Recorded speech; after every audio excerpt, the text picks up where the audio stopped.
పేదల పాలిటి పెన్నిధి నిత్య కుశీలుడు డాక్టర్ విశారదన్ మహారాజ్ గారు స్థాపించడం జరిగింది. ఈ పార్టీ కేవలం బీసీ, ఎస్సీ, ఎస్టీ, మైనార్టీ, అగ్రవర్ణాల్లో ఉన్న పేదల కొరకు 90% ప్రజలకు రాజ్యాధికారం కావాలనే ఏకైక నినాదంతో ధర్మ సమాజ్ పార్టీ ఏర్పాటు చేయబడింది. దీంట్లో భాగంగా మరి పార్లమెంట్లో జహీరాబాద్ పార్లమెంటు నుండి టీడీఎస్ మని అని నన్ను అభ్యర్థిగా నిర్ణయించడం జరిగింది. మరి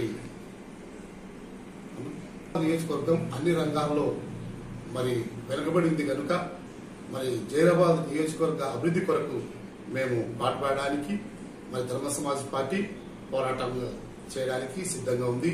ప్రత్యేకంగా మరి పార్టీ ధర్మ సమాజ్ పార్టీని మీరు గెలిపిస్తే ఎంపీ అభ్యర్థిగా మాకు